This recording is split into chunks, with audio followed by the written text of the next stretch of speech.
c'est 30 mm. Et les obus sont semi-perforants, explosifs et incendiaires. Parce qu'en fait, avoir juste une balle qui traverse, ça aurait pas eu un effet suffisant pour... en fait, la voiture, on traverserait juste le capot. Sur les tanks, pareil, on traverserait le blindage et après, il se passe rien. Donc le but, c'est vraiment de traverser le blindage et avoir, une fois que le blindage est traversé, l'effet explosif et incendiaire à l'intérieur. Ouais, c'est ça.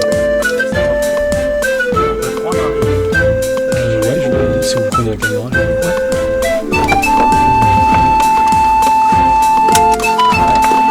Alors qu'est-ce qu'il a comme particularité le casque? Le casque, en fait, on a deux pastilles vertes là devant les yeux qui va nous projeter par un système de projecteur et de miroir toutes nos informations de vol et d'armement en permanence devant les yeux. En fait, ça évite d'avoir à regarder les écrans quand on vole, on a tout en permanence devant les yeux. Et une question, quand vous tournez la droite, la tête à gauche ou à droite, là, le canon de 30 mm, il filme au point de la tête? Oui, il filme au point de la tête. En plus de ça, le casque il est référencé, en fait, il est localisé dans la machine avec des capteurs sur le casque dans la machine. Ouais. Elle sait en permanence où le pilote regarde. Et du coup, on peut tirer avec le casque et avec cette symbologie devant les yeux et la localisation du casque dans l'hélicoptère, on peut tirer. Et ça affiche en couleur ou... Ça affiche, c'est du vert. C'est que de la symbologie verte devant les yeux. D'accord, et un casque comme ça coûte combien? On n'a pas les prix, nous, on est...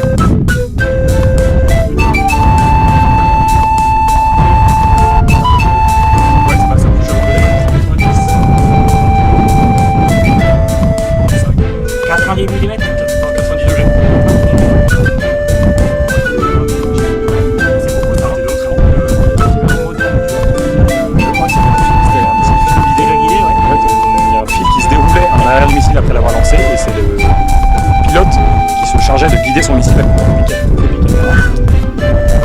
Là, c'est un missile qui est guidé laser, donc en fait, le missile va être codé sur un code laser qui est autant.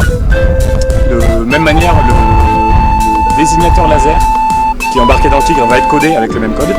Donc en fait, le missile va aller impacter là où le laser désigne. Ça peut être le laser du Tigre, ça peut être le laser d'un commando qui s'est infiltré la veille, ça peut être le laser d'un drone, ça peut être le laser d'un Rafale, ça peut être... Alors vous fixez sur un laser ennemi et comme ça vous tirez dessus, ça touche la cible. Vous détectez un laser et puis... Non, c'est vraiment nous, c'est notre code laser, c'est nous qui codons le laser. Ah d'accord. En fait ça permet justement d'éviter à quelqu'un d'autre de tirer sur notre tâche laser. Nous on va désigner quelque chose avec le laser, le missile ira sur cette tâche laser. Alors là il y a le coût à combien de pourcents?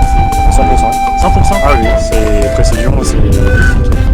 Et la vitesse de la mission, je sais pas. Ça part vite. C'est subsonique. Non, c'est subsonique. Voilà, ça passe pas vite. Ça part vite.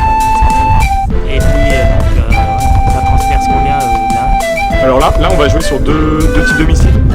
Un missile qui va être à charge creuse. Ouais. Donc là où on va vraiment venir chercher l'effet de transperçage du blindage. Et il y a un autre missile thermobarique qui lui va être plus sur la mise sous pression de ce qui va impacter. C'est-à-dire qu'il va impacter, il va créer une surpression intérieure pour faire exploser littéralement ça marche très bien sur les maisons, enfin sur les bunkers, les choses un petit peu plus durcies. Vous avez tiré sur les chars russes déjà? Non, c'est ça comme ça. Non. Et ça? Alors là on arrive sur les... Là c'est un panier de roquettes de 68 mm. D'accord. Ici on peut embarquer 12 roquettes de 68 mm. Ce sont des roquettes AMV, ce qu'on appelle AMV, donc c'est des roquettes qui vont être à vocation antipersonnelle, mais en tout cas qui vont vouloir mettre hors d'état de nuire du petit véhicule ou du blindé léger.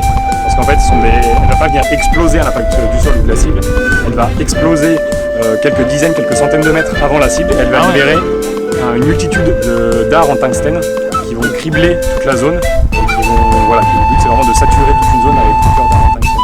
Alors ça balaye. C'est ça, c'est exactement la donnée qu'on a, c'est qu'en tirant on sature à peu près la zone. Les gars qui sont là-dedans. Il n'y a pas beaucoup d'espace libre effectivement une fois que les dards en tungstène sont libérés. Et ça part à la vitesse de... Ça reste visible à l'œil, c'est pareil, c'est subsonique. Et la distance de tir, voilà, on fait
On l'entend, hein, il fait un bruit rond. Ouais, il est reconnaissable entre 1000. Et le réservoir, là, c'est quoi? C'est du kérosène? Où ça? Le réservoir de c'est un réservoir de Ah oui, c'est kérosène. du kérosène, c'est du jet 1, ouais, c'est sûr. Et il y a combien de litres là-dedans? On peut prendre 1370